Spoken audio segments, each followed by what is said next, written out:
Melissa, what's the boldest bet that you've made at Emerge Americas that's made everybody question your sanity? I think the boldest bet that we made was year one, which was we said we're hosting this at the Miami Beach Convention Center from year one. Our bold vision was we do want to end up filling up this convention center, but everyone thought that we were nuts. Why would we do it there? So Melissa decided her biggest, boldest bet at Emerge in year one was, that's it. They're going to fill the Miami Beach Convention Center. Dale. Am I right? That was exactly. it? That was it. Go all in, baby. All in. It's all or nothing. It could be nothing. Emerge has 1 year or... That was actually it. The biggest, boldest bet. The biggest, boldest bet. It was a good move. It was a good move. It paid out. It paid out. Questionable, but it was a good Questionable. move. Cost us a lot. Made a lot of bad decisions in the beginning. But, looking back, it was bold, but it was worth it. You don't win without bad decisions and bold bets. What is your funniest Pitbull story? Pitbull, I mean, dale. That you can share. I can share. I know. I think one of the funniest and also just awesome stories was the first day I actually met him in person. It took almost a year and a half to actually meet him in person. Were you nervous? I mean, what was that like? When we finally did meet, which my father and I went to meet him at Grove Isle, which was at the time he would take a lot of meetings there. And I thought this is going to be 15 or 20 minutes. I have to go in with my talking points. Yeah. Ready to go. Butterflies in my right? stomach. Yeah. So nervous. How's this going to go? And listen, we ended up there for, I can't remember how long it was. Probably 5 or 6 hours, multiple martinis later, drinking Voli vodka. We gave him a soft pitch in the beginning of our concept of Emerge. Yeah. He said, you had me at hello. And I think that then turned into, all right, relax now. Let's continue talking about this. And it went from, the original idea was we just wanted him to understand what we were building and we want him to be a part of it in some way. So let me get this clear. Let me get this clear. You went in there, you pitched Pitbull on Emerge, and he literally said, dale. Dale. And then you guys wound up, you and your dad and Pitt and his crew just were chilling for many hours after that. And it manifested into something definitely much more than I ever anticipated. He's an amazingly shrewd businessman, entrepreneur. He's an investor, transparently, in Emerge. Yeah. As well, has helped us build it, been a great ambassador for Emerge, and of course for our city, our county, our state. But that first day was definitely a very funny moment. You took a moment and you turned it into a movement. Exactly. And that's the motto of Emerge. I right? love that. Moment to movement. I love that. Human connections spark ideas, and ideas ignite change. And sometimes magic happens when they all collide. Welcome to the Saif Effect, where conversations lead to unexpected possibilities. For those of you who don't already know, Melissa Medina is the powerhouse behind Emerge Americas, the premier technology conference here in South Florida that's transformed Miami into a global hub for innovation. As CEO of Emerge Americas, she spent the last decade plus bringing together founders, investors, and visionaries to turn our Miami into a launch pad for the future. But before she was running one of the biggest tech platforms in the hemisphere, she was deeply embedded in the world of finance, technology, venture, philanthropy, and community building, always playing the long game to make Miami a force to be reckoned with in the technology world. Oh, and did I mention that she's also the mother of 5 extraordinary children? If anyone has figured out how to scale a company and a family and a movement, it's Melissa. I like to call her the Godmother of Miami Tech, AKA La Madrina. Melissa, welcome to the Saif Effect. What am I supposed to say after that incredible intro? Well, it's all true, right? I don't know. Are you talking about me? Well, welcome to the Saif Effect. And yes, that was me talking about you. Can you believe that you're only 16 days away from Emerge Americas? No, I can't believe it. Why are you hanging out with me? Because I love hanging out with you. Because I love hanging out with you. This is the reason why our families, your extraordinary husband, Tony, my amazing wife, Amira, all of us, we love just hanging out. Yeah, I love spending time with you. Even though there's 16 days till the big show, That's okay. And this is Melissa. No other place I'd rather be right Melissa, now. Okay? do you know what the Miami DNA test question is? No, I'm excited So though. I know the answer, but I want everybody to know it. The most important question when you meet somebody in Miami, now I know what's what it the is. question? What high school did you go to? What high school did you go to? Right? Stop. So you know what I call that? I Oh call my that the gosh. 23andMe question. That is such a Miami question, South Florida. I don't think outside of the state of Florida you get asked that question. No, it Maybe not doesn't- even outside of South Florida, right? Because it doesn't matter. The most important thing, nobody cares what college you went to, if you went to grad school. Oh They my don't gosh, care this is even so if funny. you went to school, right? The 23andMe question,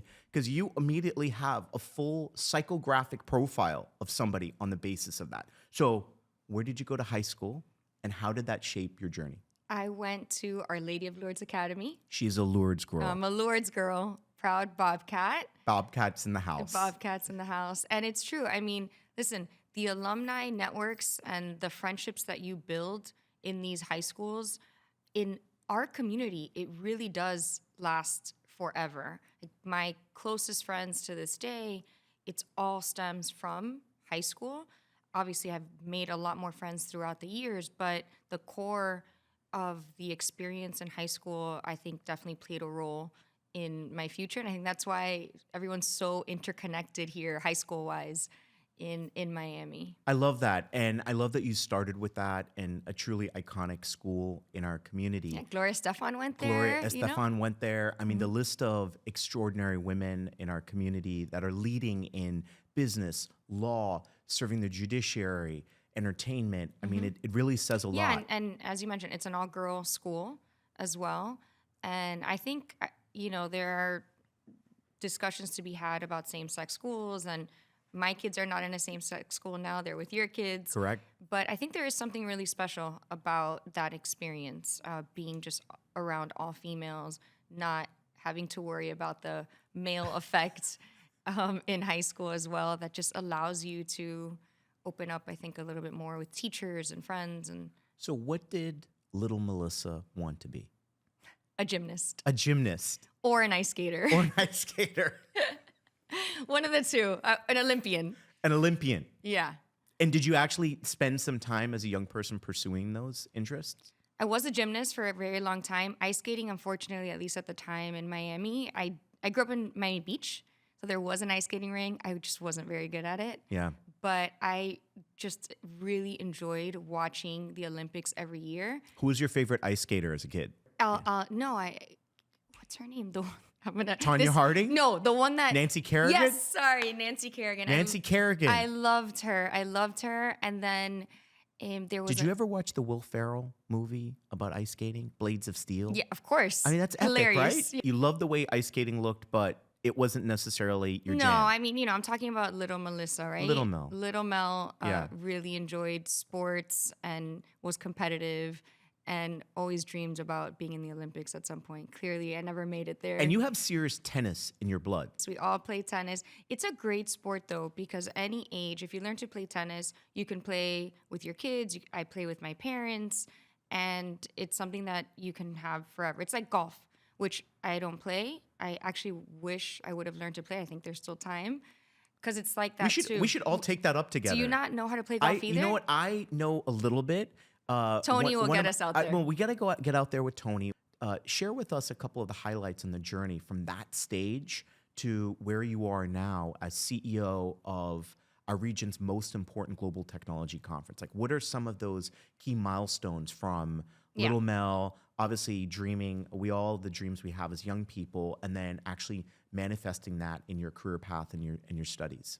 Yeah, I think, I feel very fortunate that I have both parents that really kind of encouraged my future of building myself up, following my passions, etc. And specifically, I watched my father through his entrepreneurial journey from a little girl, super highs, lots of lows, but I always was trying to shadow him. And I always wanted to be in the boardroom with him. And I wanted to meet the partners in his business. It was a real estate business. So this is... And for context for people, it was not a normal thing at that stage of the journey in a place like Miami for necessarily a young woman to say, I want to shadow and be looking on at my dad as he's building businesses and entrepreneurship like that? As I mentioned, my parents were super encouraging about me following my passion. And in this case, I really was passionate about business, just in general. I wanted to understand how, he came up with a concept. How do you bring that to life? How are you growing, your business plan, portfolio? I wanted to learn about the numbers, the finances, and probably obnoxiously so. You had a degree of Right? intensity about it. The way other kids might have been collecting baseball cards, you were looking at P&Ls and balance I was sheets doing and due stuff like that. diligence at the age of 13 on properties. I was This going is to not scout normal. properties. That is just not normal. But it leads none of us to be surprised why it put you on a path to the type of work you've done in many, many different areas. Thank you. Yeah, I think it definitely set me up and opened up a lens into, how there's opportunities and challenges in a business, and also set me up for my sort of future path, which I went to UF undergrad. She's a Gator. I'm a Gator. She's a Gator. Don't hold that against me. Proud Gator. I love all the universities. I have to tell you that. You've got a lot of love for all the universities. I really, really do. So you're a Gator. I'm a Gator, undergrad and graduate, although my graduate degree, which was a master's in international business, is through UF, but I studied in a school called ESADE in Barcelona. And actually that was definitely one of, the most exciting times in my life, even though, my parents always gave me sort of the push to go away. I didn't go that far. I went to Gainesville. In your family's heritage, what Spanish roots, of course, right? Yes. What part of España? Both my parents are born in Cuba, and my dad's lineage as far back as we can remember. And then my mom's side is also Cuban, and her parents are from Galicia. Her family origins are from Galicia. So yeah, Spain and Cuba, first generation American, my brother and I. And yeah, they encouraged me to leave for college. I personally wanted to stay closer to home. Yeah. So I was able to drive home whenever I wanted. That drive, how long was that drive back in the day? It's far. Should I be honest with how fast I was going? Yeah, listen. Anywhere between 4 to 5 hours without traffic. Yeah. Yeah. But even so, that was just a different Florida. I mean, not that it was forever ago. Yeah, no. A lot less cars at the time on the road in Florida. But it was still it was definitely a long So did ride. you know you were, okay, I'm getting a great education, because jokes aside, University of Florida is a amazing flagship. education. And I loved school. I still love school. I wish I can go back to school now. I think at some point I might. We should teach a class. Let's do it. I would love how to. How much fun would it be for everybody out there if Melissa Medina and I taught a class We became together? professors. What would we call the class? It would be something to the effect of, Miami's next gen, or, How would the future of Miami. We would struggle to come up with a class title that didn't have the following words in it. Cafecito, dale, Jamaican patties. It would be like, we would have to avoid every cliche. So people would be like, take us seriously, right? Want to sign up for the class. Yeah. But yeah, if you think we should start a class, yes, you should comment and let us know. Yeah. And maybe a university will pick it up. At a later point in time, I think that anybody who's looking on, if you're a university leader and you think that Mel and I should have a class, we should do that. Mm-hmm. But your passion for lifelong learning, I mean, it's something that bleeds through. And after you finished your time at UF and ESADE, and then you started your career, what were some of those key points that kind of kept leading you in this direction of like, I want to do something that's bigger. I want to captain my own ship, like what you now do with Emerge Americas? It definitely was not what I had planned. That's for sure. My North Star had always been that I wanted to graduate with my master's and then work in New York. In the finance industry, I wanted to be a Wall Street girl or woman for a while. It was just, I studied a lot of the companies at the time now, some that don't even exist, Bear Stearns, et cetera. And I just always envisioned myself walking through the streets of Manhattan and working all day, and, then coming back to South Florida, which are where my roots were and are, and that I would build my family here. That vision I always had. But that first dream of going to New York and building my career there didn't happen because I was getting my master's when September 11th happened. And of course, any of the opportunities that potentially I had to make that move to New York were delayed and changed. The world changed, and it scared me too. And I thought, okay, I've worked in the family business in many capacities, as we mentioned earlier, throughout my years, even in college. And I thought, I'll come back home. I'll use the skills that I've learned, my undergraduate degree and my graduate degree at the time. And this is a very long story, but my family's development company, real estate development company, had just begun transitioning into an IT infrastructure and cloud computing company. So divested of all the traditional real estate and went all in, talking about going all in. And how many years ago was that? I mean, for people to understand, how many years ago was it that your family made that transition from a traditional real estate development type company, very Miami, to shifting to cloud-based infrastructure?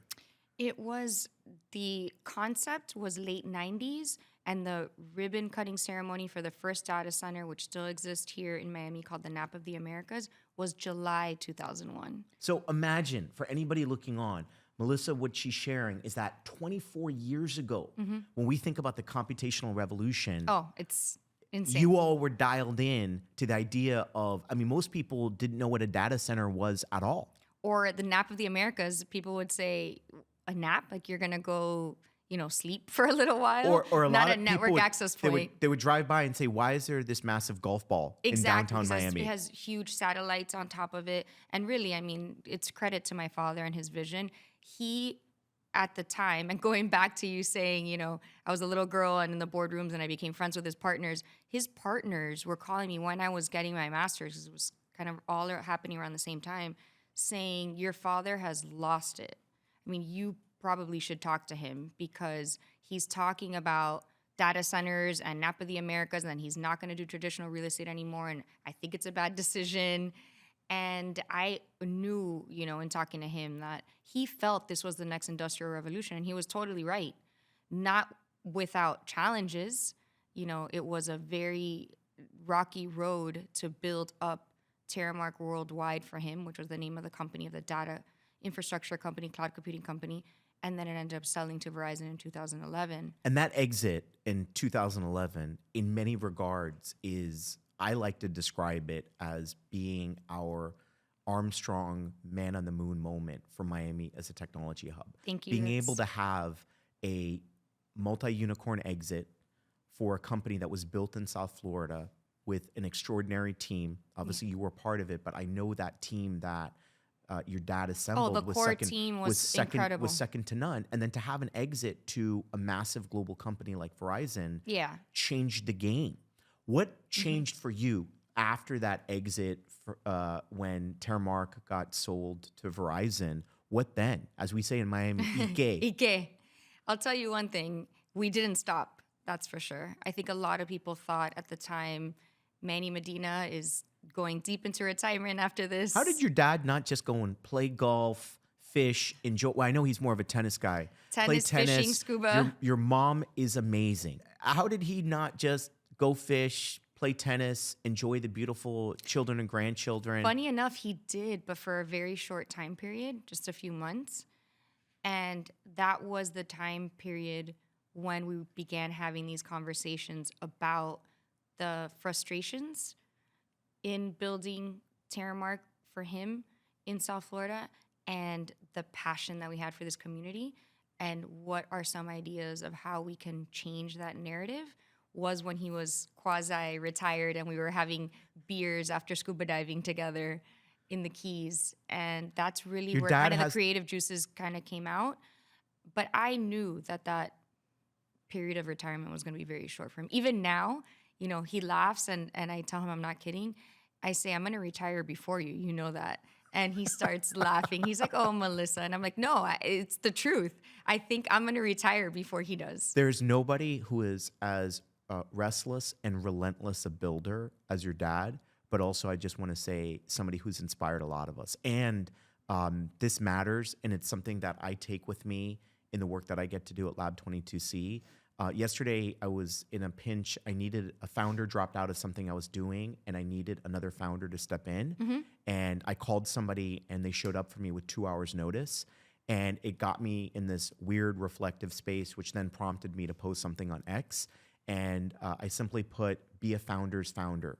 Always show up for other founders. And your dad, Manny Medina, is one of those people who I think he infused that ethos into everyone around him, which is you show up for other founders. And you clearly got that because you've called me, I've called you in a pinch. And I think it's something that in that period of time where there was the thinking about what happens next for you all, what were some of the concepts that started to come into clear view as far as what were the next business projects that Manny and you and your family and that collective group were going to engage in? I think we could kind of bucket them into three. One was, what can we do to help foster a thriving tech ecosystem in South Florida? That was definitely bold, and how we were going to do that, who knows? But that was definitely one of the things that we talked about a lot. What can we do? And the second one was definitely wanted to launch a fund to invest in innovative concepts, specifically in this case in cybersecurity. Pour capital back into the best founders in the sectors that you all knew well. Definitely something that he wanted to do. And then the third, definitely philanthropy and establishing an actual foundation as a family. So those were kind of the three things that we were talking through. And that philanthropy, I have to say, was approached in a way that's so unique to South Florida because your family is of, by, for, and from the community. And you all had an ability to laser in on a range of topics on education, on youth empowerment. We got to collaborate during my time at City Year. You all were extremely supportive and really a challenge investor to help us grow. So in those three buckets, which is the one, I mean, you got involved with all of them, the fund vehicle, and of course, philanthropy. But then there was one that maybe was the standout that you said. My sixth child. Your sixth child. Yeah. What is your sixth child? Emerge Americas is my sixth child. There's no question. And yeah, that concept of, okay, how are we going to begin changing the narrative? We started researching thriving tech hubs around the US at the time and around the world. And in each of those thriving areas, right, think Boston, Austin, New York, Silicon Valley, Barcelona, et cetera, there were large convenings bringing together tech ecosystem stakeholders in the same roof, talking about how technology is going to transform their lives, both professionally and personally. And again, at the time, there just wasn't anyone doing it near There was Miami. nothing. I mean, in Miami at that point in time, there were these smaller gatherings. Yeah, there was some startup activity. But it was not, I remember when I built my first startup 25 years ago, there used to be a gathering in the Gables, Tech Tuesdays at the Omni Colonnade. And as we would say in Miami, there were cuatro gatos, 4 cats. There was really no one there. And if you needed to get dialed in to meeting other founders, potential investors, and quite frankly, just feel like you were part of something, there were only these very small, incremental spaces. And many of us had to get on a plane, fly to Austin, go to New York, go to California. And it felt very bold for you, Manny, and that founding team at Emerge to say, I remember him saying clearly what it would be like. And it felt like, yes, this would be amazing, but how will we get Can anybody? it happen? Can it happen? But then how do we get people in Miami at that point in time? We're talking about 2012. 2012, yeah. It was 2012. To take how then did you all manage to get people to take a technology and innovation ecosystem in Miami seriously? I think the best step that we took at the time was that we created this almost advisory board / steering committee of over 40 executives based in South Florida across different industries to explain the concept that we had in mind and to see if they would be interested in being a part of it in some way and being a part of shaping it too. And we would have those steering committee meetings every quarter.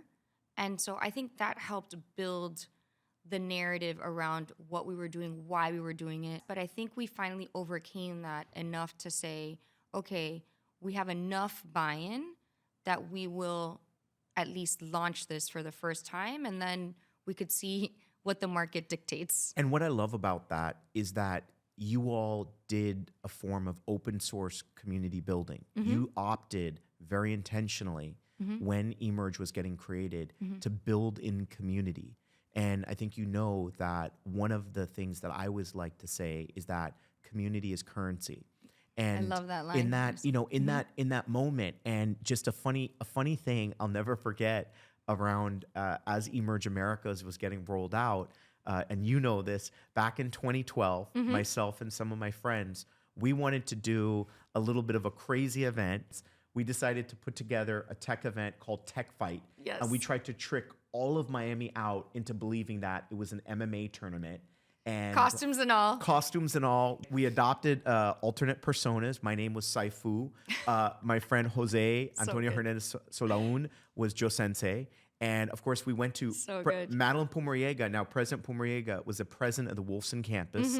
She had this crazy belief that we could pull this off. And we went to folks like you all and your dad and Jared Davis good. and others. And we said, we're going to do this thing called Tech Fight.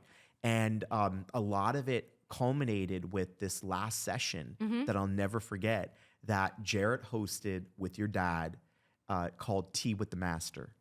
And it was where Manny shared the vision that him and you and others were building for Emerge Americas. What did you learn about pulling something like that off in that year one? Oh, man.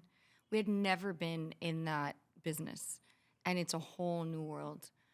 So from a business perspective, I mean, we definitely did a lot of things wrong, not knowing enough about what it is to put on an in-person convening. It's a lot of work. It's and it's a a lot lot. of man hours. It's a lot of people, coordination, Logistics, vendors. moving parts. And that was the thing, vendors specifically. It's, which vendors should you work with? And you learn a lot more about this, of course, as the years pass. That first year, it was tough. It was definitely very tough. But I think the silver lining was we had more people show up than we had anticipated for year one or had expected. I think that was a really good metric for us to say, okay, we are definitely going to do this again and build on it. And then, of course, adjust and learn from, the mistakes or, the mistakes that we had made in year one. How did you balance that reality of this year one, as you would say, your sixth beta year, your beta year, with the fact that you have kids, a family? I think about them now. I didn't even have my fifth when. Yeah, you didn't even have my fifth at the time. Your fifth at the time, but the Emerge Americas conference is all the way on the beach. It's just a lot. It's something that I think for those of us who know you very well, your ability to straddle and be present in so many spaces, that had to have been hard. Yeah, and I think it's, it's people ask a lot about balance as a mother, as a CEO, and I think it's a daily struggle, to be honest. And it's something that I think about a lot, and it's just you're going to make decisions as a father, as a mother, that sometimes you're going to be there 100% for your children, for your family. And when you're building a company, unfortunately, there are times where you can't be there for your family when you so want to be, because you have to take this trip or you have to take this meeting, investor meeting. But I think at the end of the day, even when you're making those decisions, you're thinking about what's best for your family in the end too, You're thinking right? from a holistic perspective. Building, and I'm thinking about opportunity for my children. If we're able to continue to build this tech ecosystem here with all these amazing partners, they're going to have more opportunity here. So thinking about the next generation, and they've all experienced it now. They've grown up with it. As I mentioned, my youngest daughter, she's going to turn 9 now, April 4th. She was born in 2016. So 2 years in, 2 weeks before the 2016 conference, Ines was born, and I had her in a stroller at 2 weeks old. Well. Yes, I think I have pictures with you building out the conference, and there she is. Definitely, crazy things you do. But as a mom at that time with a newborn, I felt I had to be there for my work family. How could I not be there? This is the culmination of our year's worth of work. And I have to say something. The teams that you've built over time Amazing. They're at Emerge Americas are the best in the business.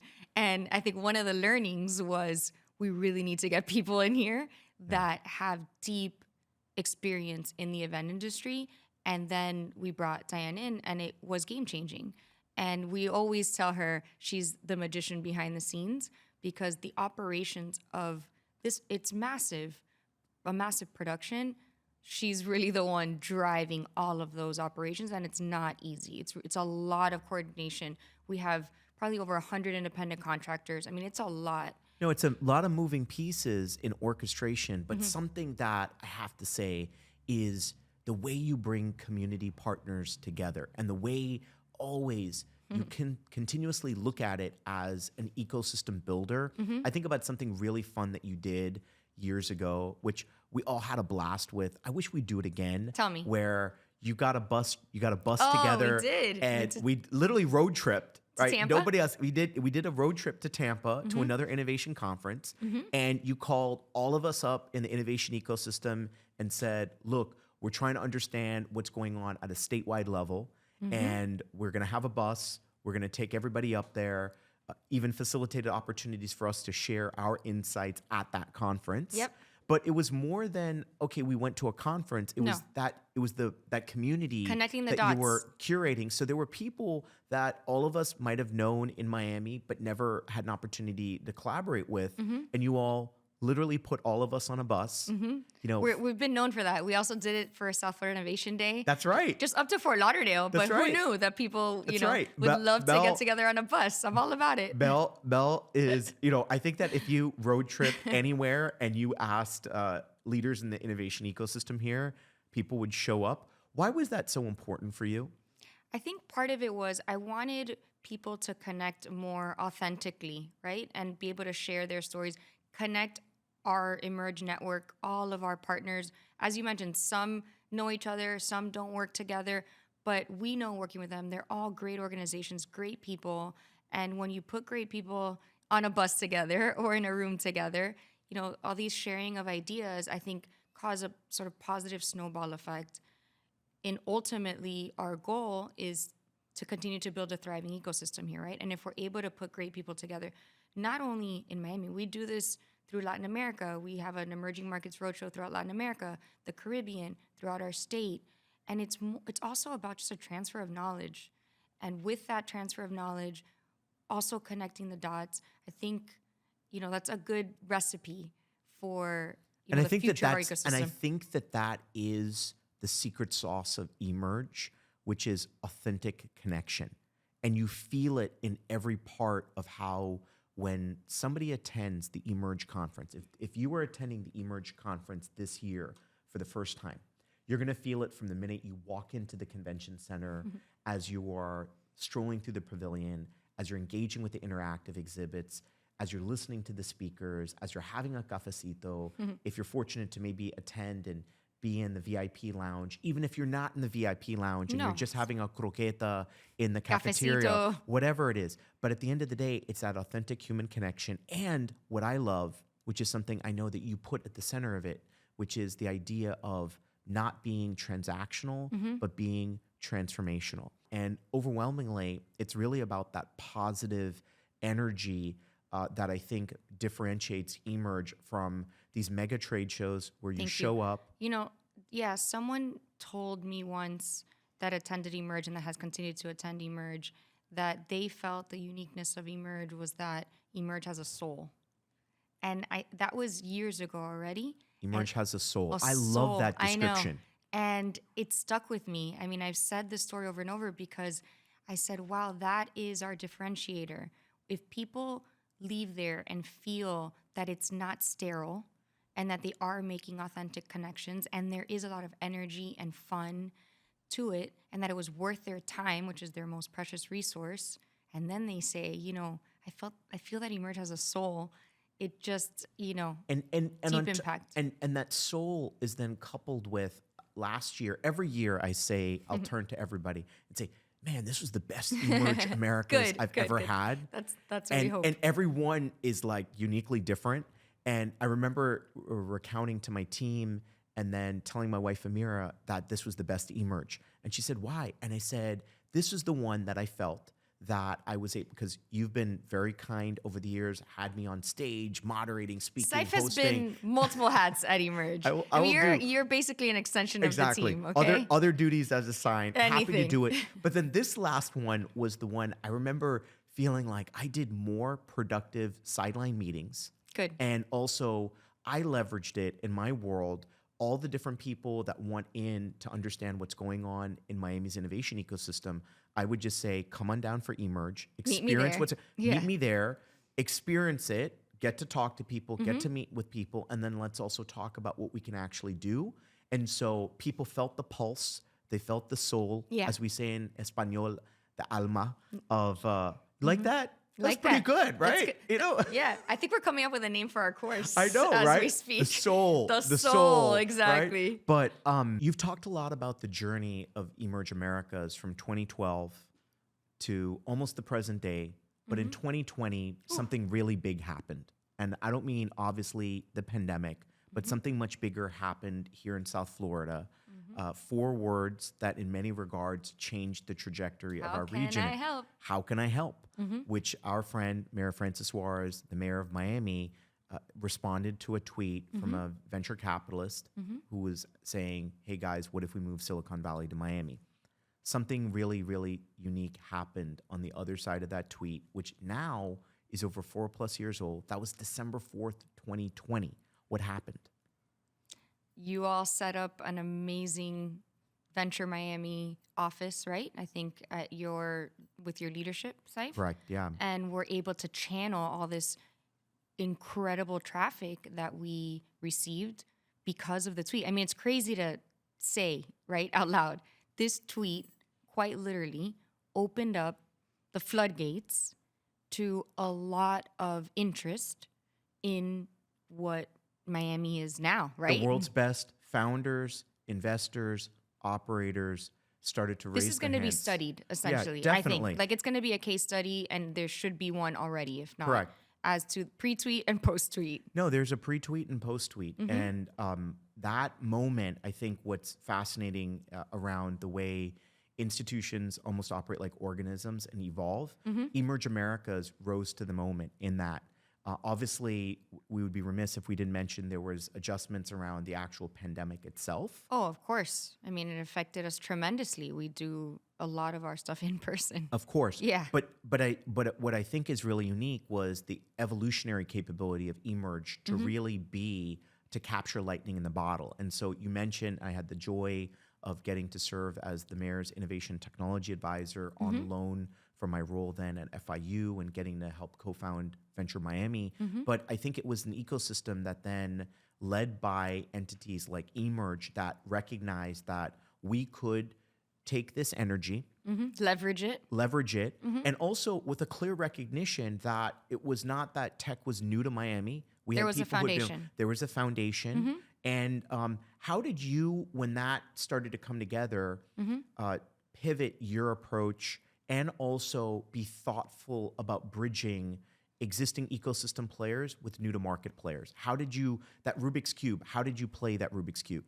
A lot of conversations, to be honest. It was, okay, there is clearly this influx now of companies, of talent, of capital, of interest in Miami. And to your point, you know, I think it was important that people knew that there was a foundation and that there were not only Emerge, right? There were a lot of organizations that were working towards building Refresh Miami. Refresh, Endeavor. I mean, there's a lot. Knight Foundation, of course, had funded a lot of these. UM's Launchpad, Startup FIU, Miami-Dade College, Idea Center. Idea Center. The ecosystem had existed pre-tweet as well. It had existed. And I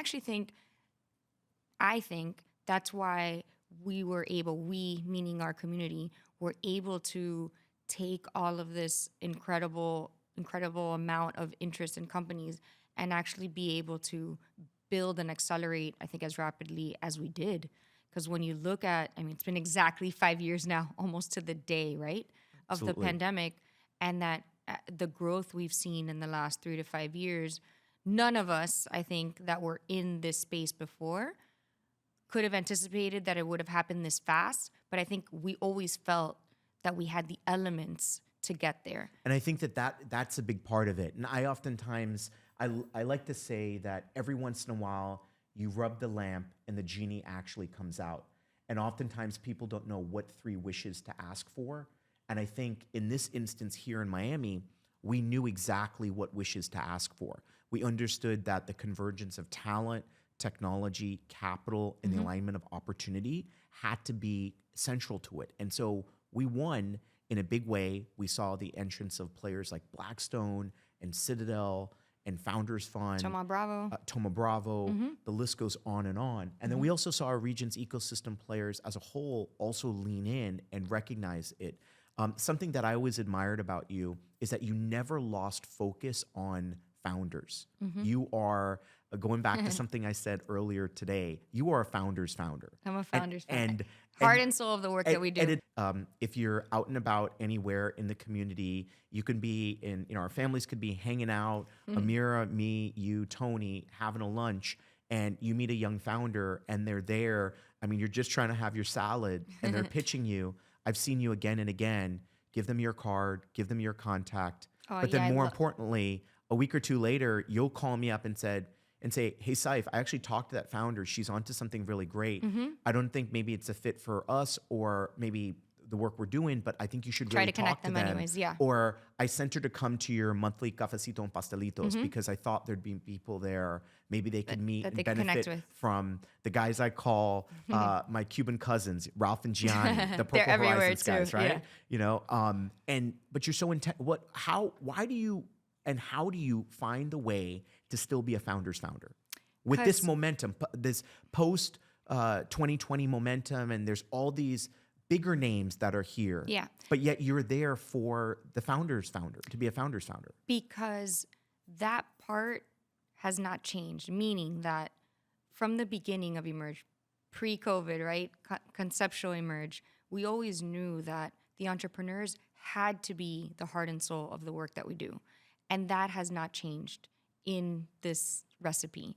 We, as Emerge, as a platform, me personally, as Melissa Medina, taking my Emerge hat off, knows that if we are able to connect these founders with other founders, with talent, with corporate partners, with investors and capital, of course, a big part of it, that is only going to help impulse our goal of becoming and continuing to grow this thriving tech ecosystem. If you don't give the founders time of day, they're going to go somewhere else. I think if anything we learned with COVID is that launching and building a company doesn't have to be captive of an area code anymore. Really doesn't. And I think you proved that. And I think that a lot of people don't quite get, when I say Melissa is a founder's founder, give me some numbers, the blood work.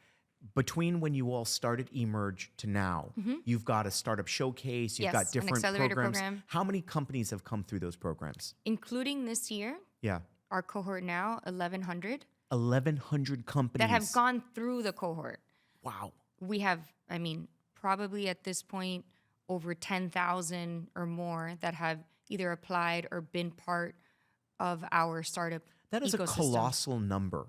To think about 10,000 companies means 10,000 bold dreams, visions, people who are putting into action something to solve a big problem. You've sat with so many of these founders and other folks that are on your team. What is something that really stands out with you when you meet a founder? What separates a winner and somebody who's going to really do it big time? And you've been involved, whether as a mentor, advisor, and also as an investor through your fund vehicle. What's the standout factor or factors when you meet a founder or founding team? Yeah, and it's a great question because a lot of the founders that we work with are in the early stage, right? They already potentially have a team, they have an MVP, but it's still early stage. So it's hard. All their financials and their metrics, they're all, potential numbers. They're not factual yet. So learning the founder about who they are themselves is the most important part. What's their background? Why are they so passionate about this solution or their product that they're building? And it comes through, either very clearly in a pitch or in a conversation that they're having with you about what they're building, whether, this founder potentially, has what it takes to really scale and build. And I feel that there are certain, confidence factors, the way they're speaking, the way they're talking, the way they understand. You're looking for these clues. Yeah, exactly. And you lean in. I think it's a unique element, a superpower, if you will, for somebody like you. Well, I think once you meet and encounter so many founders and also track sort of the data behind it, right? Because now we have 1,100 startups have gone through our accelerator. They've gone on, well, not including this cohort, the 1,000 have gone on to raise over $2.5 billion. You can go back and start seeing, what was it with the founders that ended? Wait, we got to stop. 2.5 billion. I mean, again, when we think about the old Miami, that was the beginning of where we were at, little Mel dreaming of being a gymnast, little Saif not thinking he would do a podcast, whatever it was, there was no way to envision that our city would be a place that it would be a launching pad for that many companies, that many ideas. That it would even be in a conversation around tech and building an organization. And it's important to realize that throughout the year, the thing about the Emerge movement, and I like to say what's happening in our Miami innovation ecosystem, it's a nosotros moment. It's an all of us. No, it's teamwork. There's no question. And I think one of the ways an that Emerge thing. I love the way you guys do this. It doesn't matter what time of year. In Miami, first of all, we're a love all, serve all community. We engage and embrace people against the backdrop of the rich experiences that inform this place. So whether it's during Black History Month or in other important parts of the year, there are these on-ramps for people to participate in pitch competitions, to get engaged. It's not, you do a really nice sequence of events around Art Basel. But yet you find a way to continue to generate this momentum. There have been others that have come into the market, and I think that, I'll just say it candidly, you all take the long game approach. It's not about a moment in time. It's not about something that feels really good this seems like this is the cool place to be. But what does it take to be continuously the player that shows up again and again at the table for community, recognizing that there's not a big profit motive around that. And that stuff costs money. That's an expense line for you all. Yeah, definitely. It's what you said. I mean, we are all about the long game.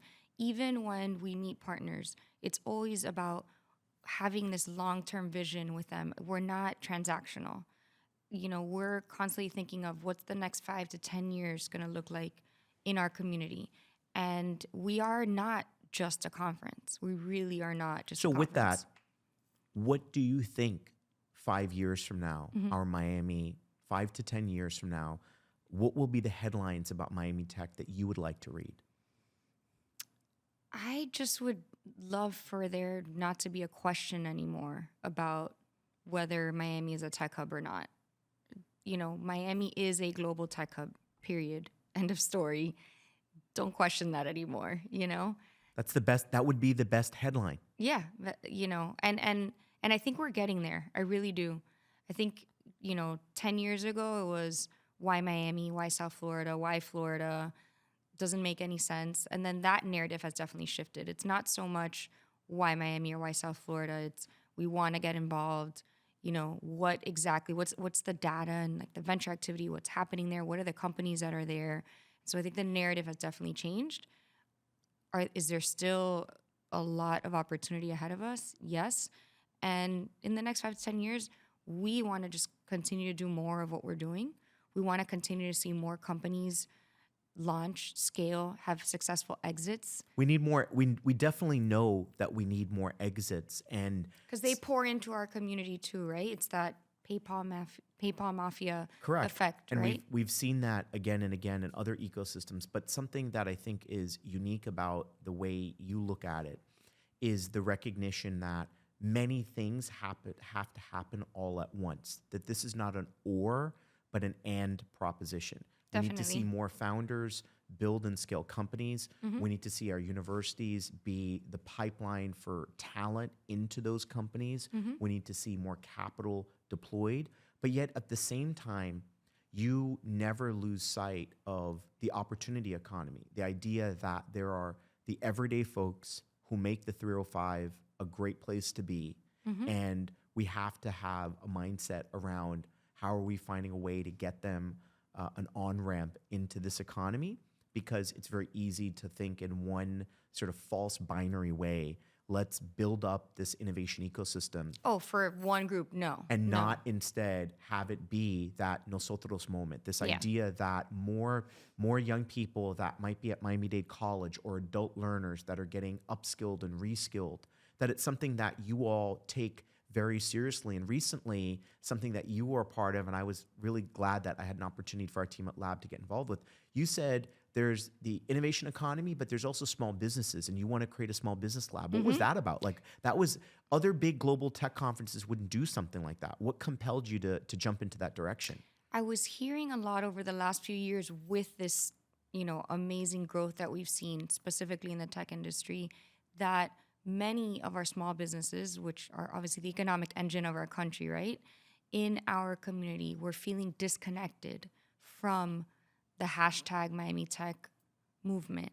And that kind of stuck with me and started planting the seed with different organizations that we partner with already in thinking through, is there a way that Emerge and other organizations, Lab 22C was involved as well, how can we bridge SMBs in Miami-Dade County with the rest of the tech ecosystem, with the funds, with large corporate partners? And so, we launched in the fall our pilot SMB Growth Lab program. It's powered by Tech Equity Miami and JP Morgan Chase. And then we have several other partners. And the program has been amazing. We are bringing them all together at Emerge, the conference, in 2 weeks for the first time ever. But at the end of the day, we know that our Miami is not just Wynwood and Brickell and Miami Beach. These small businesses, the majority of businesses in South Florida are what are defined as micro businesses.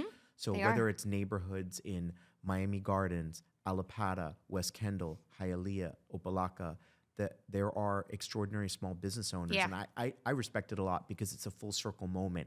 I think about the origin story of what completely somebody like your dad It hits and the home. business that he would have started. We all start as small business owners, and the majority of South Floridians are employed by these companies. And hats off to you, because the idea that a global technology conference would, in addition to everything else that you all take on, I mean, this year's conference, and we're going to talk about it in a minute. I think everybody's starting to already get very, very hyped.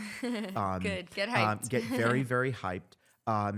I think it shows that you take a sense of responsibility and for the community around you.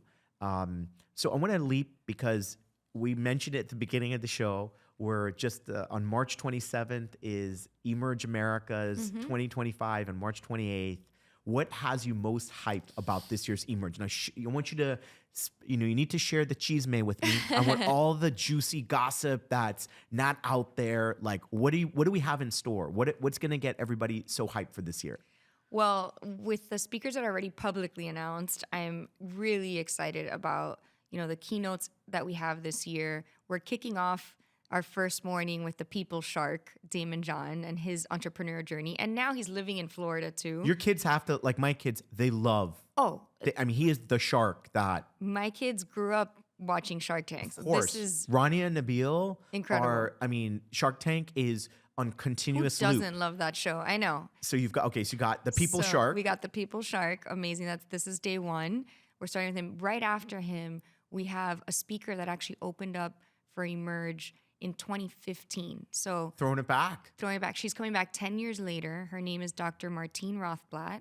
She was a co-founder of Sirius Satellite Radio and then co-founded United Therapeutics, one of the most impressive companies in healthcare today. So she'll be back Massive. to give, what has happened over the last 10 years in her space, which a lot has changed given AI, technology, innovation. We're ending the day with the one and only Dave Portnoy from Barstool Media. That is going to be a trip. Moderated by Mayor Suarez. Dave Portnoy, is AKA closing out day one. Presidente. Stool Presidente. And I'm trying to, maybe you can help me figure out, should I bring pizza?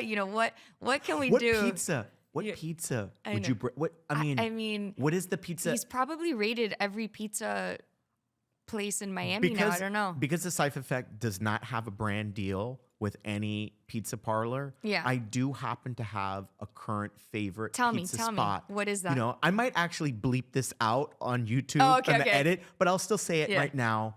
The pizza that's become the go-to in the Ishuf household. I love it. Amira loves it. Rania loves it. Nabil loves it. We don't eat a lot of pizza. Is Mr. Mr. O1. One. I knew you were gonna say that. I would have said the So same thing. I don't know. I wonder if he's already. We gotta check that. I don't know. So you got So we Dave got Dave Portnoy. Portnoy's closing. Are you ready for that? Because it could go in. I know. That's the fun part of Emerge and building the content is that we always want it to be intriguing as well. I mean, you had Tom Brady, Yep.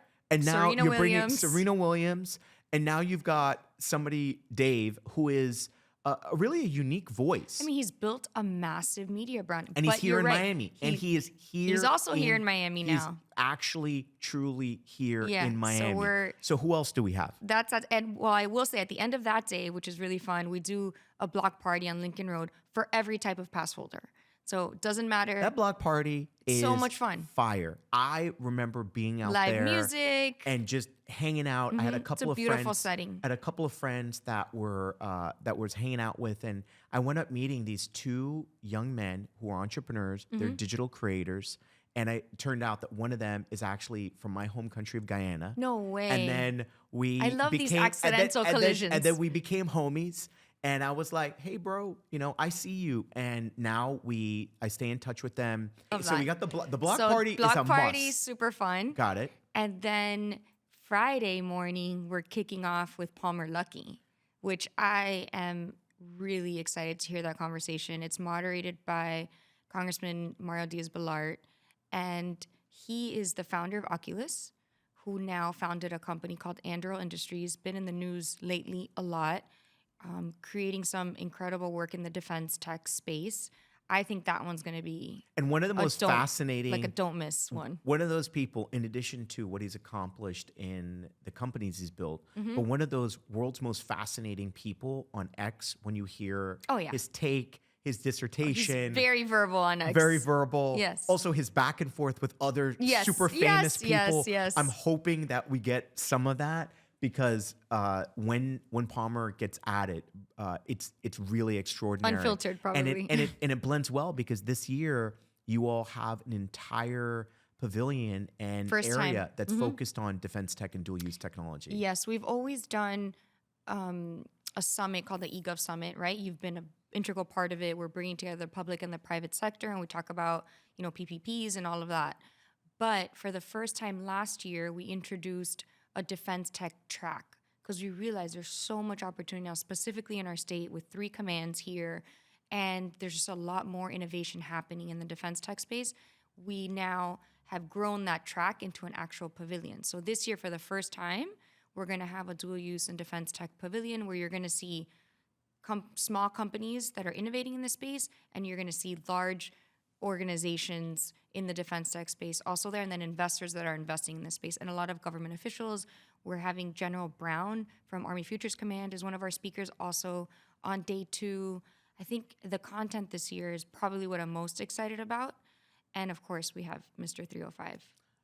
Got Mr. 305, bring it full circle from where we started at But the here's some chisme. Okay, here's the cheese Here's man. some Oh wait, chisme. I'm getting something. And it actually ties back to me wanting to be an Olympic star. And I can't say their names, but we did confirm today that we're going to have 2 Olympians, famous Olympians, that will be doing a conversation on our main stage on day 2. You heard it here, Here, first yes. on the Saif Effect. Yeah. 2 famous I Olympians. got the confirmation You got on the it. way here. As we were there. If not, it wouldn't have been. We would have had no. That's we the would have had chisme. no. We got Okay, we got some cheese made. So, what is still missing in this innovation ecosystem? I think what we talked about earlier, just need a lot more of what we're doing. Not we Emerge, just we as a community. We need more. We need more companies to open up office spaces here, to grow their teams, not just satellite office, right? To have a deep flagpole into our community. I think we need more of that. But I really see this as the glass is half full. We've made so much stride, in the last 5 years, in the last 10 years, 15 years, that now I think, the building blocks are definitely there. And I'm born and raised here. I am as excited as I've ever been about what we're building here in our community. Well said. So on the Saif Effect, we have a section that everybody knows and loves. Okay. It's the Fuego round. Fuego. Are you ready for it? Rapid fire. Okay. Ay. All right. Ay. What's one Miami tech myth that needs debunking? That we're all crypto. We're all crypto, not just crypto bros. Not just crypto bros. Nothing against crypto. I'm just saying this is, there are multiple industries going on here. Favorite under the radar innovation spot in Miami, not named Wynwood. Where's the spot? But innovation spot to grab a coffee yeah, or like to all of that. Another neighborhood, maybe to just mix it up, meet people. Have you ever been to the Hub The Hub is awesome. in downtown? Oh yeah. Like good energy there. It's location wise is super cool. Noel Jackson is the founder. I always leave inspired when I spend some time there. I think that's a great place. And then, I live a little further down south, so I spend some time more in like the South Miami, Pinecrest area. And you could always run into people in the pura vidas. Oh yes. all over all over Miami. Exactly. Okay. This is going to be tough because this is like choosing your favorite child. I was gonna say, are you gonna ask me? I'm not going to ask you to do ask me that. that? I'm not going to ask you that. Depends the day would be my answer. Who is a founder or builder or stakeholder in the Miami innovation ecosystem that doesn't get the attention that they need? That if you could just be like spotlight right now and say, let's shine a light on this person. You. Oh no, I appreciate that. Yeah. I feel like don't get me wrong, you have a ton of partnerships and you have a ton of relationships and you are the connector in chief. I don't say that kidding around. But I'd love to see you even more if that's Melissa, possible. That means a lot. It means a lot to my family, and that Fuego Round doesn't ever get that emotional, but that means a lot coming from you. A lot of people don't know that I know how much you grind. That's Yeah. why I say it. I know Yeah. how much you grind, and I know the passion, emotion that you put into everything that you build, and I want to see you, in all your glory and receiving all the Thank you so credit much. that you Likewise. should. Likewise, my friend. I appreciate that. What's the one trait that separates Miami's top founders from the rest? The best from the rest? The number one trait? Resiliency, Resiliency. I think. And we are in a community that was built by immigrants. We also live geographically in an area where we, have to literally weather the storms and hurricanes, and we build back up. And I think that is like in our blood. It's in our DNA. The resilience courses through our blood. If you weren't running Emerge, what industry would you be disrupting right now? I think, I'm not sure. You got me on that one. That's a good. I mean, listen. I think you know what. At the end of the day, You know what's funny though? That actually makes me think. I don't think I've thought about that. Yeah. You know what I mean? I'm so in my zone in building Emerge and my family that I don't know what else I would be. I can't even imagine that scenario. Well, that means we're very I don't know. fortunate. That is a very Godmother of Miami tech type answer. So last question. Okay. Favorite spot to chill at? Oh, definitely in the Keys.